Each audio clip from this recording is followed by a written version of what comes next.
Early morning, darkness still cloaked the Ardennes on the 17th of December 1944. Thick snow deadened sound as the long column of Kampfgruppe Peiper ground westward through narrow Belgian lanes. Panther tanks led their broad tracks biting into ice, followed by half-tracks and soft-skinned trucks already running dangerously low on fuel. Each Tiger II, heavy tank in the spearhead, consumed 2 gallons for every mile, travelled on road under winter conditions. The entire formation had started the advance with fuel stocks that could carry it only a limited distance westward, even if everything went perfectly. At Honsfeld, the first grey light revealed scattered American positions caught unprepared. Lead Panthers fired a few rounds into houses and sheds. Resistance ended almost before it began. German crews dismounted among abandoned jeeps and trucks, boots crunching on frozen ground. They discovered neat stacks of 5-gallon jerrycans beside the road and inside barns. American prisoners emerged from cellars with hands raised high. Officers pointed to the cans and ordered the captives to begin pouring gasoline into German filler caps. Engines that had been nursed along at minimum revs now drank deeply, while white exhaust clouds rose into the frigid air. The column itself stretched many kilometers back toward the frontier, a thin steel river winding through snow-covered fields. Every liter transferred from American cans to German tanks extended the possible advance by a handful of kilometers at best.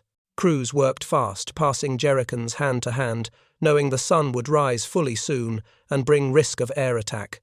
By mid-morning, the spearhead reached Büllingen and its small airfield. A 1st U.S. Army fuel point lay almost undefended beside the runway. Rows of trucks stood loaded with cans, larger drums waited under canvas. More prisoners appeared, some still in pajamas beneath overcoats. German soldiers forced them to form lines and pass gasoline forward. Panther after panther, tiger after tiger rolled up to be topped off. Gauges that had trembled near empty climbed steadily toward full for the first time since crossing the start line. During the morning, roughly 50,000 United States gallons flowed into the column. Crews filled spare cans and lashed them to engine decks and turret sides. The sharp smell of high-octane American gasoline replaced the familiar sour odor of synthetic fuel. Engines turned over more smoothly on the richer mixture. For a brief moment, the spearhead felt wealthy again. Only a short distance farther west, roughly 20 kilometers beyond the next ridgelines, lay the real prize. Maps in Peiper's command half-track showed massive 1st U.S. Army depots near Spa and Stavelot, holding roughly 3 million gallons in total. Those depots had been circled in red during planning as primary objectives. The 50,000 gallons now sloshing in German tanks represented barely 1/60th of the nearest major reserve. It bought hours, perhaps an extra day of movement, nothing more. German drivers glanced at newly filled gauges with cautious relief. Engines idled while final cans were secured. The column formed up again and moved west heavier, with captured fuel, yet still bound by the same unforgiving arithmetic of distance and consumption. The margin that mattered remained a narrow band of possible advance under ideal conditions. Germany faced the winter of 1944 with dwindling petroleum reserves that could support only a short period of high-intensity operations. Allied heavy bombers had struck the great synthetic plants again and again through spring and summer. Leuna Berlin, Politz and a dozen others burned under repeated attacks.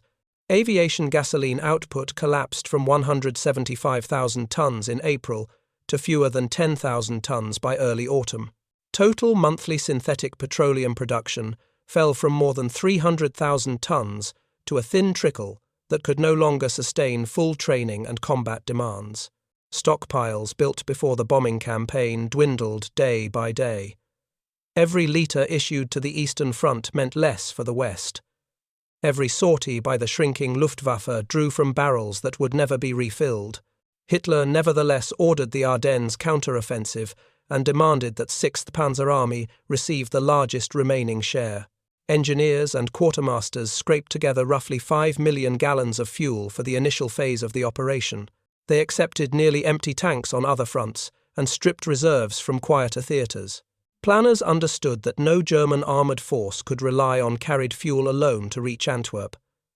Maps used by the spearhead commanders carried red circles around American depots. Spa, Stavelot, Francorchamps, and smaller points in the Ardennes rear each held hundreds of thousands or even millions of gallons between them. The operational concept assumed that the armoured spearheads would seize intact Allied stocks within a few days or gradually grind to a halt. Under ideal conditions, the first major depots at Spa and Stavelot lay well under 100 miles from the German start line. By late autumn, American intelligence officers had traced the same arithmetic. First, U.S. Army halted some routine deliveries to forward dumps and prepared evacuation routes from the big storage areas. Truck companies stood ready with drivers sleeping beside wheels. Around 3 million gallons waited in the Spa-Stavelot depot complex, yet every officer there knew the orders that would come the moment German engines were heard east of the frontier. 6th Panzer Army assembled its divisions in the Eifel forests under strict camouflage. Within 1st SS Panzer Division, roughly 4,800 men of Kampfgruppe Peiper formed the sharpest point. The group included scores of tanks and assault guns, and several hundred half-tracks and trucks, all loaded with ammunition and as much fuel as the planners dared to spare. Even on paper, carried fuel alone could not guarantee a drive all the way to the Meuse bridges if roads were blocked or resistance proved heavy. Engines turned over for warmth through freezing nights. Exhaust smoke drifted above bare trees, while crews checked tracks and filled spare cans to the brim. They had been told that American gasoline dumps lay along the route in large quantity. The real constraint was a narrow band of open road and time before the first great depot came within reach. Assembly areas east of the frontier reeked of exhaust before dawn on the 16th. Engines ran continuously against the cold. Heaters pulled fuel straight from main tanks. Narrow roads through the Eifel funneled multiple divisions toward the front. Columns stretched for many kilometers and barely crawled. Panther engines turned at idle, while infantry ahead cleared minefields and roadblocks too slowly. Every hour of waiting drained hundreds of gallons with the start line still kilometers away. Movement finally began in darkness. Progress remained measured in short stretches, not long advances. Bridges blew late. Craters blocked lanes. Rear units blocked forward units. Peiper's vehicles lurched forward, halted, lurched again. Drivers watched gauges fall while odometers hardly turned. Staff officers recalculated remaining range downward with every radioed delay. Breakthrough came only after midnight. Lead elements rolled into Honsfeld while American soldiers still scrambled into boots and coats. A few bursts from coaxial machine guns ended organized resistance. The road west opened at last. Tanks accelerated for the first time since leaving their assembly woods and burned fuel faster to make up lost distance. Heavy vehicles under winter combat conditions consumed fuel at alarming rates that no peacetime planning table had fully captured. Dawn found the spearhead approaching Büllingen. The airfield appeared through ground mist hangars, quiet fuel point, almost deserted. Rows of American trucks stood loaded and unguarded. Prisoners formed reluctant chains under pointed rifles. Jerrycans passed from hand to hand until German tanks brimmed. Roughly 50,000 gallons crossed from American containers to German engines in the pale winter light. Spare cans clattered onto decks and turret roofs. The column now carried more fuel than at any moment since assembly. Engines turned over with new smoothness on the high-octane mixture. Drivers allowed themselves the smallest easing of tension. A short distance farther west, the great Spa and Stavelot depots waited with their millions of gallons. That distance still had to be taken 1 frozen mile at a time. The constraint remained a limited range at full combat expenditure. A Tiger II driver shut the filler cap and felt warmth creep back into gloved fingers for the first time in days. American gasoline carried a cleaner, sweeter smell than the sour synthetic brew they had nursed from the frontier. The gauge needle rested past 3/4. Roughly 50,000 gallons now spread across the column's tanks, and soft-skinned vehicles bought only a limited extension of range, even if every driver obeyed strict rationing. It was a modest gain measured against the long distance, still separating the spearhead from the Meuse crossings. Peiper stood on the rear deck of his half-track collar turned up against wind eyes fixed on the map. Stavelot lay ahead to the northwest Spa, beyond it by map distance only a few dozen kilometers from the morning refueling point.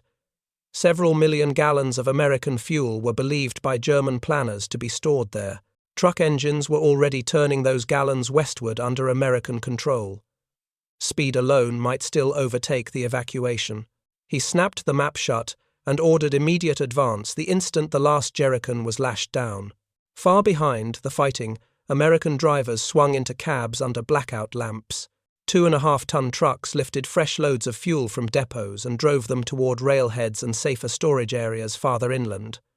Columns rolled nose to tail on every usable road.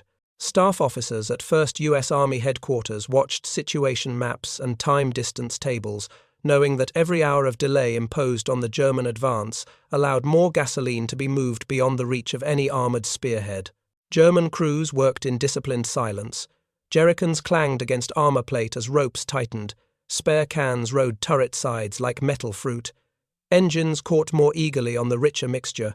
Exhaust no longer carried the acrid bite of half-burned coal tar.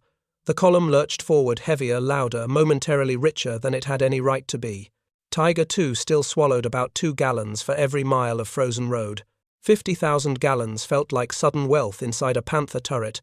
American gasoline carried a cleaner, sweeter smell than the sour synthetic brew they had nursed from the frontier. Fuel gauges that had hovered near empty now climbed well into the safe zone. The extra load promised only a limited number of additional marching hours if drivers kept revs low and avoided cross-country detours. It bought time, bought hope, bought the illusion that the spearhead now carried its own supply line. Farther west, American trucks never stopped. The great First Army depots at Spa and Stavelot held roughly 12,300 tons of gasoline, about 3 million gallons in all. Much of that stock now rolled out in columns of 2.5-ton trucks and larger semi-trailers moving day and night. Engineers prepared demolitions on buried tanks and drum farms with fuses cut short. When word came that German armour had turned onto a threatening road, fuel installations were either emptied in haste or set alight rather than left standing. Peiper's column struck west along narrow lanes. Every blown bridge forced a detour. Every crater swallowed distance and fuel. Whatever margin had been gained at Büllingen shrank with each halt and restart. Tiger II engines still burned about 2 gallons for every mile of frozen road whenever the column crawled forward. Lighter vehicles used less, but the weight of the heavy tanks dictated the pace and the overall consumption. Cloud cover thinned on the 19th. American fighter bombers found the roads behind the spearhead and turned parked vehicles into fire and wreckage. Supply lorries burned where they stood. Forward elements approached the ground between the German advance and the great depots, yet never crossed the final ridge in strength. Black smoke rose above Stavelot as large remaining dumps caught fire. Flames lit the winter sky while German crews watched from a distance, powerless to alter the outcome. 50,000 gallons remained only a single captured haul.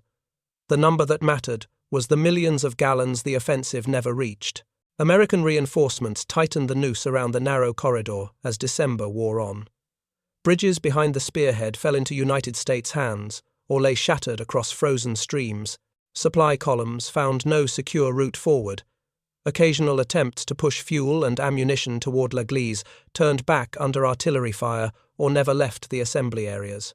A Luftwaffe resupply drop scattered more canisters into American-held ground than into Peiper's perimeter. Tanks dispersed through villages with engines shut down to save the last drops. Artillery opened in long, regular barrages.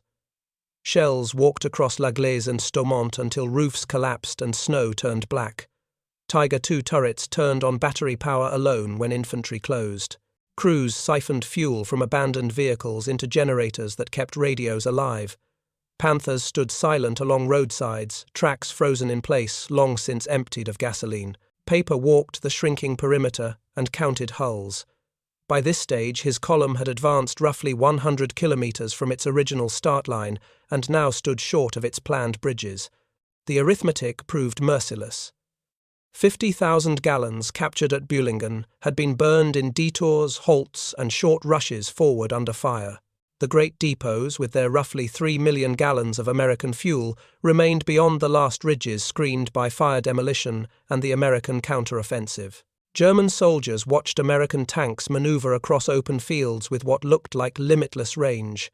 Their own machines waited for fuel that would never arrive. By late December, movement in strength was no longer possible. On the night of the 23rd, Peiper gathered his officers in a cellar lit by one lantern. Maps showed no open road east or west. Ammunition dwindled to handfuls of rounds. He gave the order. Demolition charges cracked open engine decks at first light. Ammunition cooked off in long, shuddering roars.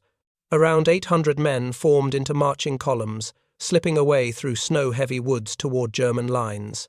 Dozens of tanks and many other vehicles stayed behind frozen monuments to a plan that measured distance in millions of gallons and found only 50,000 within reach.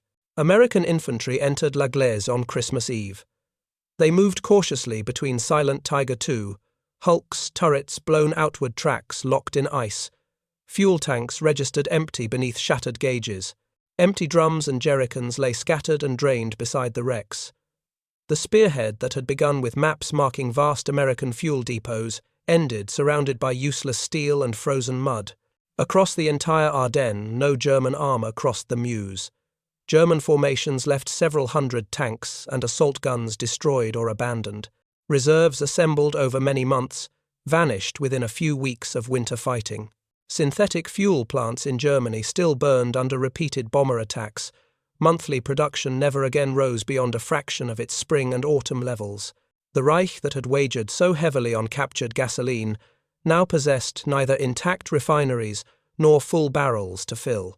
The millions of gallons evacuated from Spa and Stavelot did not simply disappear into rear area storage. First, United States Army's truck columns used them to sustain forward depots through January and to feed the counter-offensive that rolled eastward into Germany itself. Later studies of the campaign pointed to the episode as proof that motor transport and deliberate destruction could defeat the strongest armoured thrust when the attacker travelled on hope and empty tanks. In peacetime, memorials rose beside quiet roads and village squares.